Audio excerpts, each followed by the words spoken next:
ऋषिवर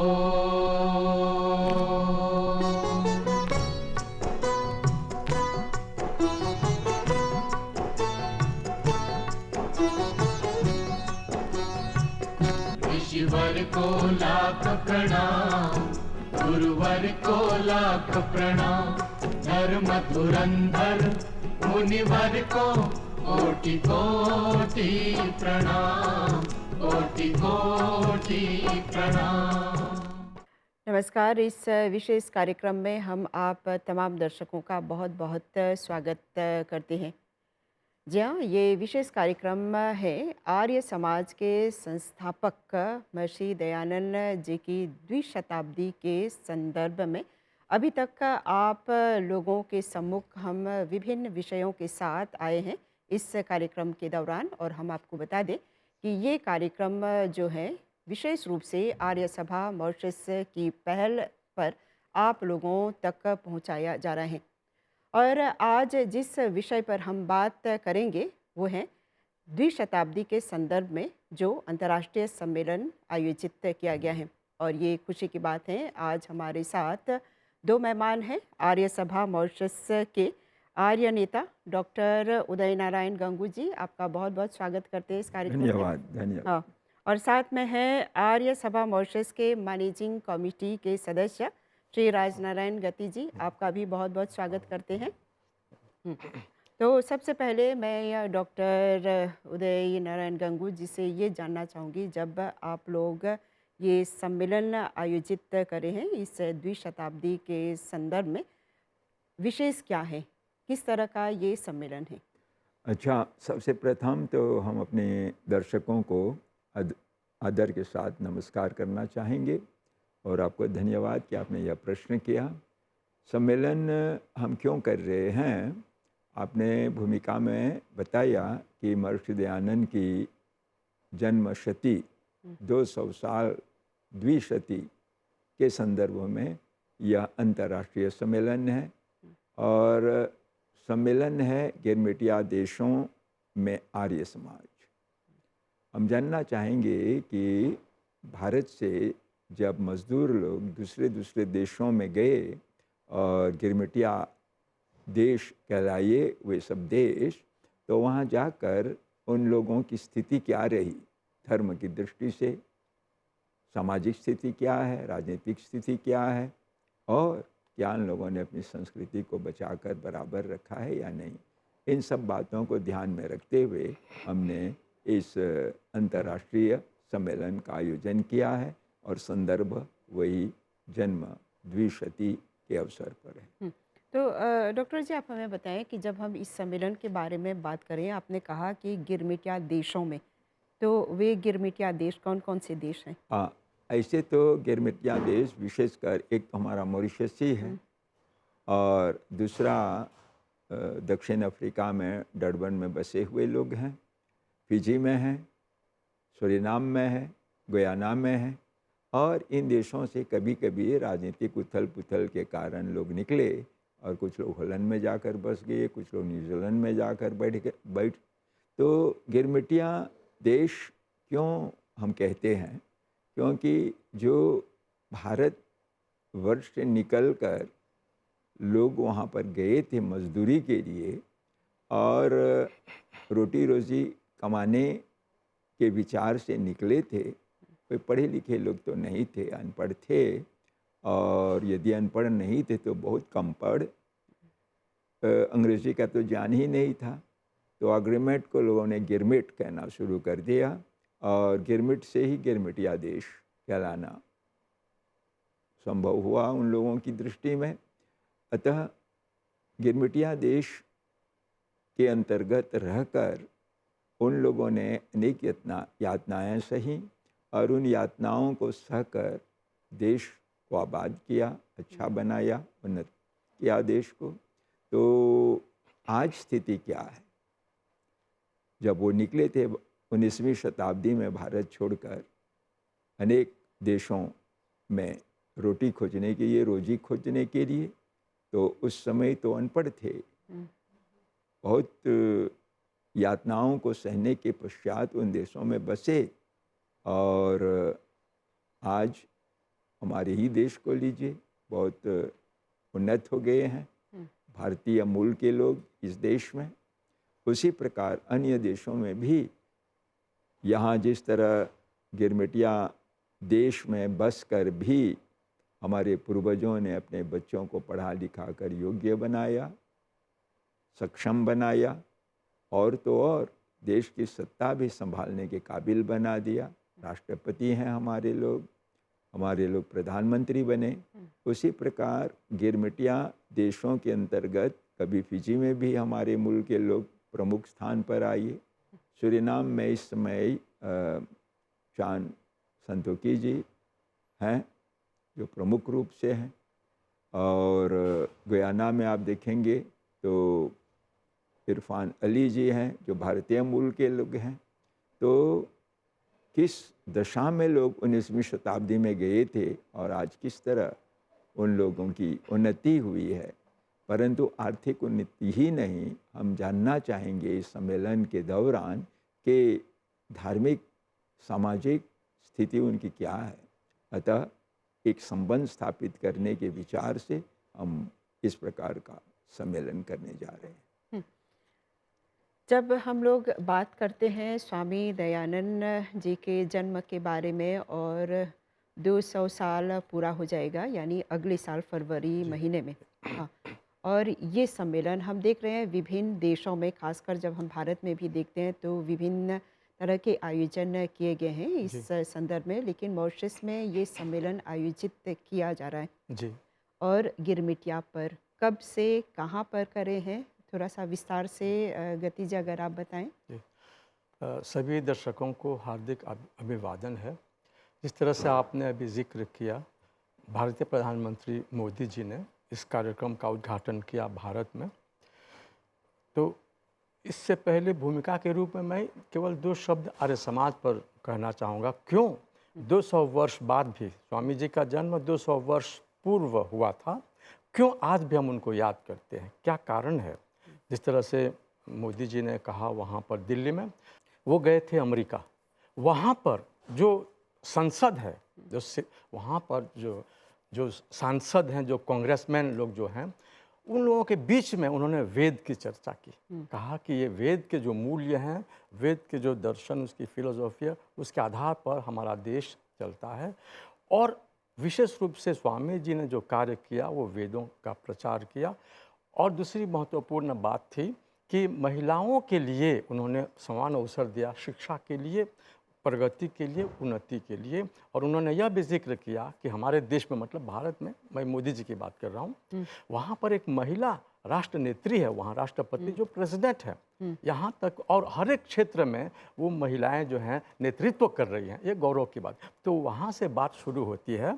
जब भारत में दास्ता थी, मतलब कि वहाँ पर वो उपनिवेशवाद था और वहाँ पर शिक्षा का अधिकार नहीं था महिलाओं का, वहाँ पर वेद जो है लुप्त हो गया था। वेद लोग समझते हैं कि अरे वेद तो जो है वो एक पूजा पाठ के लिए है, मंत्र पाठ के लिए है, इस प्रकार से वो एक ग्रंथ है। ऐसा नहीं है। वेद जो है, बहुत से लोगों का कोई भ्रम होता है। देखिए, आज हम आयुर्वेद की बात करते हैं, ये वेद का एक उपवेद है जिसमें आज आधुनिक जो मेडिसिन है, जो लोग उपचार करते हैं, चिकित्सा करते हैं बीमारी का, तो वो वहाँ से प्रारंभ हुआ। वो जो हिपोक्रेट्स जो हैं, बाद में वो भारत में जाकर सीख कर आया। आज डॉक्टर जब शपथ लेता है कि मैं अब डॉक्टर बन रहा हूँ, मैं सेवा करूँगा बिना कोई भेदभाव के, मतलब उसमें वो शपथ लेते हैं। वो भारत से लेकर के चरक नीति जो है वो आयुर्वेद से लिया। दूसरी बात, अभी हम लोग कंप्यूटर की बात करते हैं। कंप्यूटर टेक्नोलॉजी होती ही नहीं आज यदि वेद ना होता। क्यों? क्योंकि आर्यभट्ट ने वहाँ से निकाल करके शून्य दिया, तब जाकर के गणित हम लोग कर पाए, और आज कंप्यूटर टेक्नोलॉजी ये इसे सब होती ही नहीं। तो आर्य समाज की स्थापना जब महर्षि दयानंद ने की 1875 में, 1875 में, इस बात के लिए कि हम लोग जो वेद का ज्ञान है उसको लेकर के, अभी डॉक्टर जी ने कहा कि कई देशों में हमारे जो बाप दादे गए, पूर्वज लोग गए, कितनी प्रगति की, कैसे प्रगति की। मॉरिशस का उन्होंने उदाहरण दिया। यहाँ तो सब आए थे कुली के रूप में, मजदूर के रूप में, लेकिन आज राष्ट्रपति है, आज प्रधानमंत्री हैं।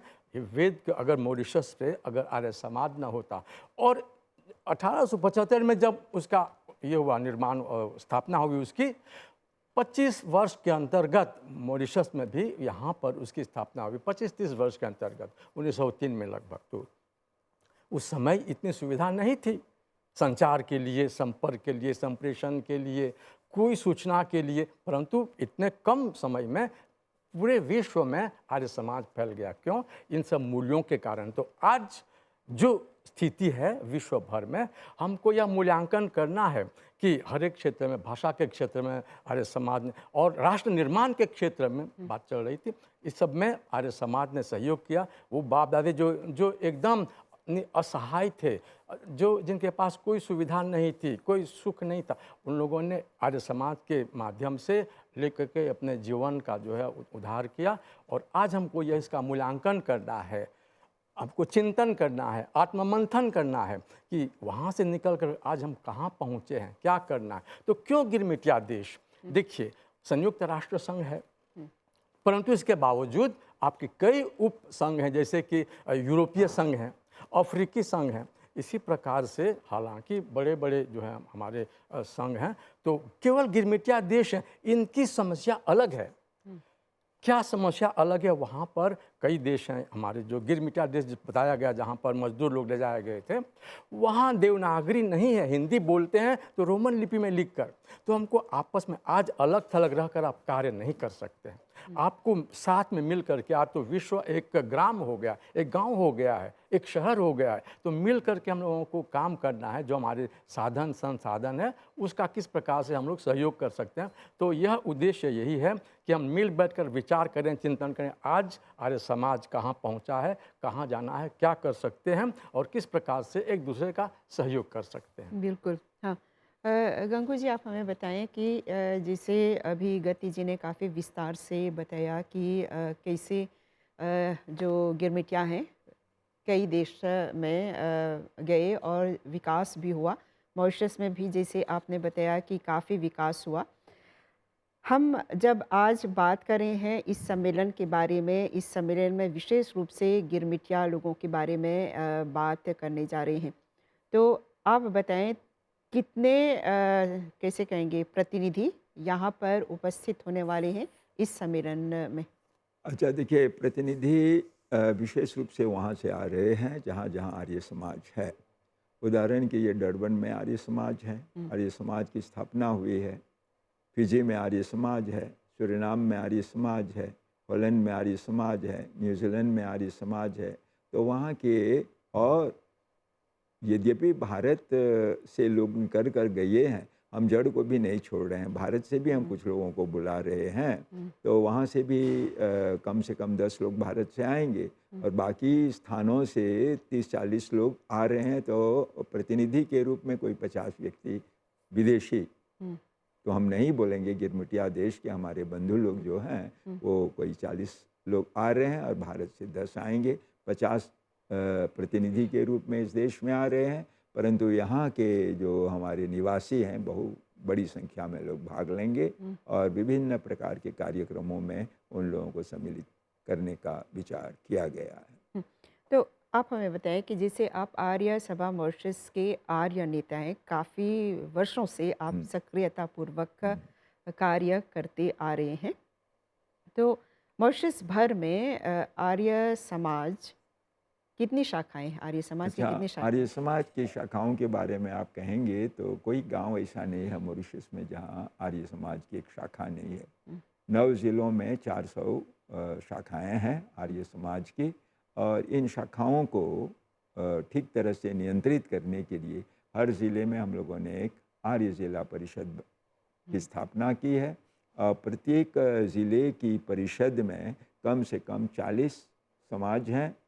जैसे प्लेन विलियम्स को लेंगे तो 65 समाज हैं, और उधर जाएंगे फ्लाक जो सबसे बड़ा ज़िला है, वहाँ पर हमारी जो शाखाएं हैं 70 शाखाएं संलग्न हैं फ्लाक ज़िला परिषद से।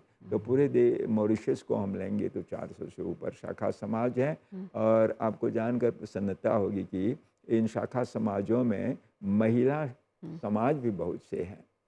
युवकों की तरफ से भी कुछ युवा को तैयार करने के लिए बड़ों ने कोशिश की है और संगठन बनाया है युवकों का भी उन समाजों में। तो ये सब मिलजुल कर इस कार्य के लिए आगे बढ़ेंगे।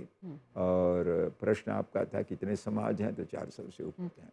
यानी ये जो अंतर्राष्ट्रीय सम्मेलन किया जा रहा है, इसमें इन सभी समाजों का सहयोग प्राप्त है। हाँ, जानते हैं जो कार्यक्रम हमने निर्धारित किए हैं, कुछ कार्यक्रम ऐसे जो शाखा समाज में जाकर करेंगे, लेकिन मूल रूप से यह कार्यक्रम जो केंद्र है पोर्ट लुइस, जहाँ हमारा हेडक्वार्टर है, वहाँ पर हम करने जा रहे हैं। और बहुत से शाखा समाजों के प्रतिनिधियों को एक बृहद यज्ञ में हम निमंत्रित कर रहे हैं। वह यज्ञ 108 कुंडों का होगा। तो यदि 108 कुंडों का यज्ञ कर रहे हैं तो इसका मतलब है कम से कम एक समाज से यदि एक कुंड आए तो 108 समाज वहाँ उपस्थित हो जाएंगे। और विभिन्न कार्यक्रमों में, जैसे सांस्कृतिक कार्यक्रम है रात्रि के समय, तो वहाँ पर भी दूसरे समाज के लोग उपस्थित होंगे। फिर हम लोग ये एकेडमिक सेशन जिसको बोलते हैं, जिस सेशन के जिस सत्र के अंतर्गत बहुत से आलेख पढ़े जाएंगे और आलेख संबंधित होंगे गिरमिटिया देशों में आर्य समाज, तो बहुत से समाज के लोग उसमें सम्मिलित होंगे। तो केवल आर्य सभा ही केंद्र ही इस कार्य में नहीं लगी हुई है। आर्य सभा के साथ साथ शाखा समाज का भी पूरा सहयोग लिया जा रहा है, परिषदों का भी सहयोग लिया जा रहा है, साथ साथ आर्य महिला समाज और युवक समाज को भी हम संलग्न कर रहे हैं। यानी काफ़ी तैयारियां की जा रही हैं। कोई भी काम, एक विवाह होता है घर में तो बिना तैयारी से तो विवाह होता नहीं है। तो ये तो विवाह से भी बहुत बड़ा है। क्यों विवाह होता है तो स्थानीय लोगों के बीच में होता है। यहाँ तो हम अन्य देशों के लोगों को बुला रहे हैं, तो उनका स्वागत करना है, आतिथ्य ठीक तरह से करना होगा, उनको रखना यहाँ पर, ताकि वो यहाँ से विदा हो तो महसूस करें कि हमारा आतिथ्य ठीक से मॉरिशस में हुआ, हम लोगों ने मार्ग व्यय चुकाया, जाकर हमने भाग लिया, परंतु हमारा जाना सफल हुआ। यदि उनको यह भावना उनके हृदय में ना हो तो हम असफल मानेंगे अपने आप को। तो इसे इस सम्मेलन को सफलता की ओर ले जाने के लिए प्रयास जारी है और हम कोशिश कर रहे हैं कि अनेक लोगों का सहयोग लेकर हम इस कार्य को पूरा करें। बिल्कुल, हाँ।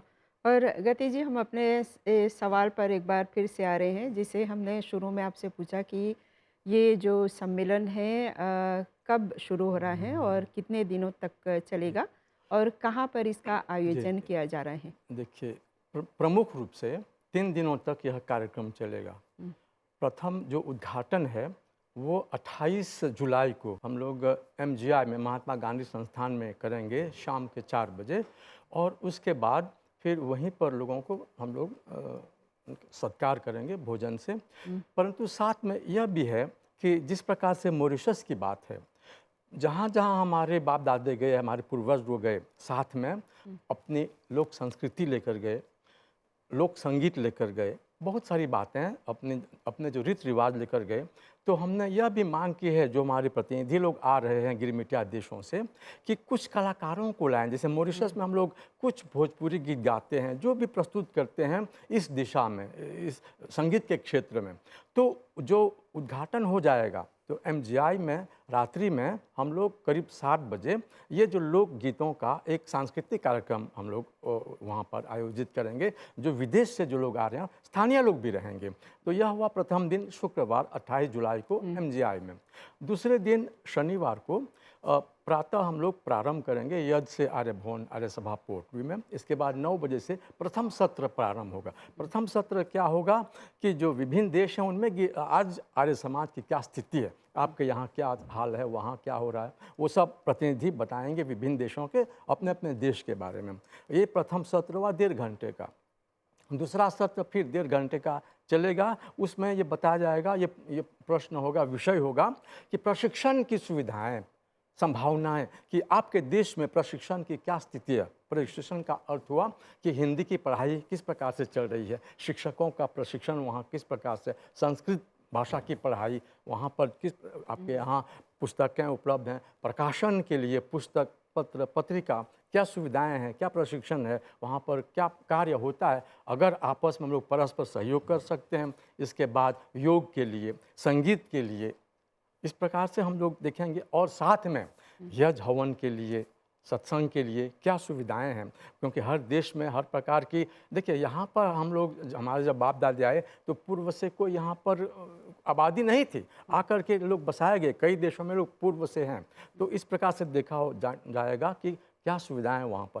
तो शनिवार को जब फिर तीसरा सत्र आएगा कि आज हम सभी जानते हैं संस्कृति पर, भारतीय संस्कृति पर किस प्रकार से पाश्चात्य जो है प्रहार, पश्चिम से किस प्रकार से वो वहाँ की संस्कृति हावी हो रही है, और विशेष रूप से युवा वर्ग में। तो आपके देश में क्या स्थिति है संस्कृति को लेकर के, क्या संरक्षण के लिए किस प्रकार से सुरक्षित है, क्या करना चाहिए, क्या कर सकते हैं, क्या समस्या, क्या चुनौती है।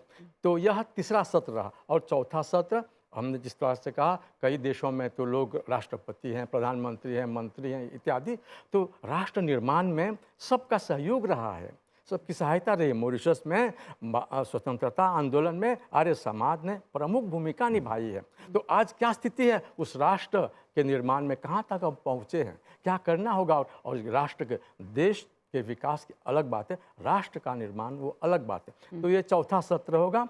और इसके बाद फिर रात में हम लोग जाएंगे फ्लाक में, वहाँ पर इस पर सांस्कृतिक कार्यक्रम होगा। क्षेत्रीय लोग में एक तो हम लोगों ने यहाँ पर किया केंद्र में, फिर हम लोग जाएंगे वहाँ पूर्व में फ्लाक में, वहाँ पर रात में फिर वहाँ उधर के लोग रहेंगे और ये विदेश से आए हुए लोग कलाकार होंगे, वहाँ पर उनका सांस्कृतिक कार्यक्रम। यह हुआ दूसरा दिन। और तीसरा दिन जिस प्रकार से भी इन्होंने जिक्र किया, प्रातः हम लोग एक बहुकुंड यज्ञ कर रहे हैं पोटली में ही, और उसके बाद जो समापन समारोह होगा तो वहाँ पर जो कुछ तय किया गया, निर्णय लिया गया, विचार हुआ, उसका सारांश सुनाया जाएगा।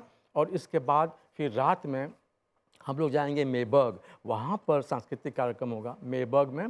और इसी प्रकार से, परंतु इसके साथ साथ एक और कार्यक्रम है अलग से जो संलग्न है इससे, वो एक दिन पूर्व, उद्घाटन से एक दिन पूर्व, मतलब शुक्रवार 28 को उद्घाटन है, तो एक दिन पूर्व 27 को हम लोग पोटली में ही एक प्रदर्शनी का आयोजन कर रहे हैं कि जब से यहाँ पर आर्य समाज की यात्रा प्रारंभ हुई, 100 वर्ष से ऊपर हो गए, तो क्या कुछ हुआ, क्या कौन से लोग हैं, उनके चित्र जिन्होंने योगदान जिनका रहा है, और उनके लेख, उनकी पुस्तक, उनकी पत्रिकाएँ, उन सब का हम लोग संकलन करके पोटली में हम लोग उसकी प्रदर्शनी करेंगे। और इसके बाद जाएंगे हम लोग उत्तर प्रांत में पिचिराफरे गांव में, वहाँ पर सांस्कृतिक कार्यक्रम होगा। तो ये 4 दिनों का ले देकर कार्यक्रम जो हम लोग पूरा करेंगे। और इसके साथ साथ हम लोग विशेषांक निकालेंगे, सुविनियर मैगजीन जिसको बोलते हैं। इस प्रकार से तो कार्यक्रम का समापन होगा। गंगू जी, जैसे आप इस सम्मेलन की अध्यक्षता संभाल रही हैं, हाँ, तो आप हमें बताएं कि जैसे अभी हम लोग सत्यार्थ प्रकाश मास मना रहे हैं, तो इस मास में ही इस सम्मेलन को आयोजित करने के पीछे कोई खास विचार? हाँ, जानते हैं सत्यार्थ प्रकाश मास तो समाप्त हो रहा है, जून महीने में हम मनाते हैं इसको, बल्कि आ रहा है अब वेद मास, श्रावणी पर्व हम मनाते हैं वेद मास के साथ साथ, और वो जुलाई में है। तो यह पर्व जो श्रावणी का है, इसी के दरमियान, इसी के दौरान हम लोग यह सम्मेलन कर रहे हैं। और एक बात और मैं जोड़ देना चाहूँगा, अभी भाई साहब ने विभिन्न गतिविधियों के बारे में बताया, क्या क्या गतिविधि होगी उस अवसर पर जब हम एक सम्मेलन मना लेते हैं तो सम्मेलन का कुछ स्मारक छोड़ते हैं, कुछ यादगार। तो हम लोग तिरंगा, हमारी एक ज़मीन है सभा की, पंडित गया सिंह ने वह ज़मीन दान में दी थी, वहाँ पर हम एक आश्रम बना रहे हैं वृद्धाओं के लिए, होम जिसको बोला जाता है। तो वृद्धाओं के एक आश्रम की शिलान्यास विधि वो 30 तारीख को होगी। इन्होंने भी चर्चा की कि हम बहुकुंडीय यज्ञ कर रहे हैं 30 तारीख को, उसी अवसर पर हम ये करेंगे। और जब ये समापन होगा दूसरे दिन, समापन के दूसरे दिन हम लोग डीएवी कॉलेज मोसेलमा सैंतांद्रे में वृक्षारोपण करेंगे, वो भी स्मारक के रूप में होगा। तो हमारे छात्र हैं वहाँ पर, 1000 से ऊपर छात्र पढ़ते हैं, अध्यापक शताधिक हैं। तो उन सब लोगों के सहयोग से हम लोग कर रहे हैं, और भारत से बड़े बड़े सन्यासी आ रहे हैं, उन सब लोगों को हम सम्मिलित करेंगे उन सब कार्यों में।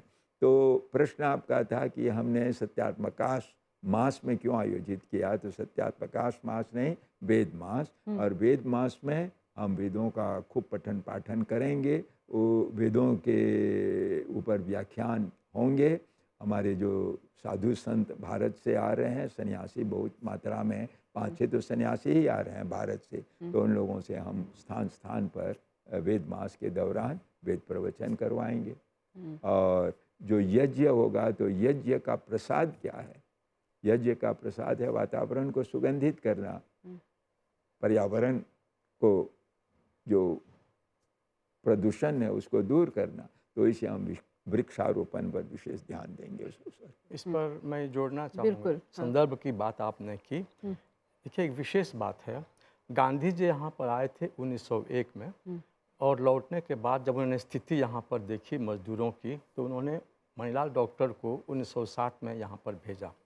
मणिलाल डॉक्टर ने उद्धार किया मजदूरों का और उनके लिए उनकी बहुत सेवा की। तो उनका जन्म 28 जुलाई को हुआ था, और उन्होंने केवल मॉरिशस में ही नहीं, फिजी में भी काम किया, जहाँ जहाँ किरमिटिया लोग बसे, तो जा कर के वहाँ उनकी सेवा की।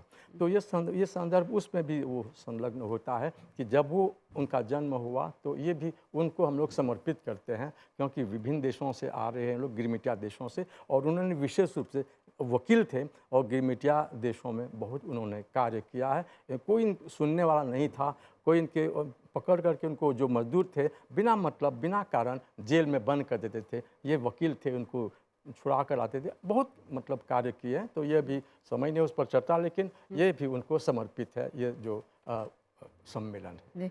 बिल्कुल, आप दोनों को बहुत बहुत धन्यवाद देते हैं। आप लोगों ने इतने विस्तार से जानकारियाँ दी कि ये जो द्विशताब्दी के संदर्भ में अंतर्राष्ट्रीय सम्मेलन आयोजित किया जा रहा है, तो आप दोनों को बहुत बहुत धन्यवाद देते हैं। आपको भी धन्यवाद। और चलते चलते हमको बता दें कि जो भारत के विद्वान लोग मॉरिशस आकर आर्य समाज को स्थापित करके आगे बढ़ाया, उसी प्रकार अन्य देशों में भी वही विद्वान गए। स्वामी स्वतंत्रानंद जी, मेहता जैमिनी जी, स्वामी ध्रुवानंद जी, उन सब लोगों के प्रति हम कृतज्ञता उस समय प्रकट करेंगे।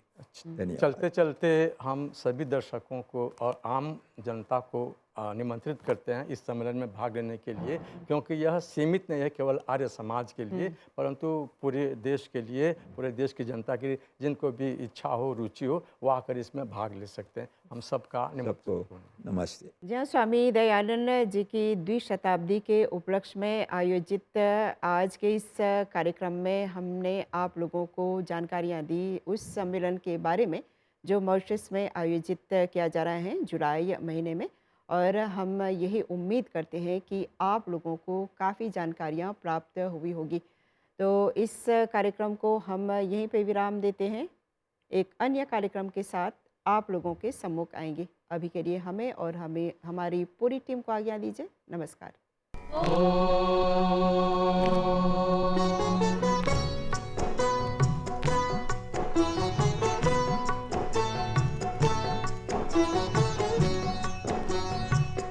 ऋषिवर को लाख प्रणाम, गुरुवर को लाख प्रणाम, धर्म धुरंधर मुनिवर को कोटि कोटि प्रणाम, कोटि कोटि प्रणाम।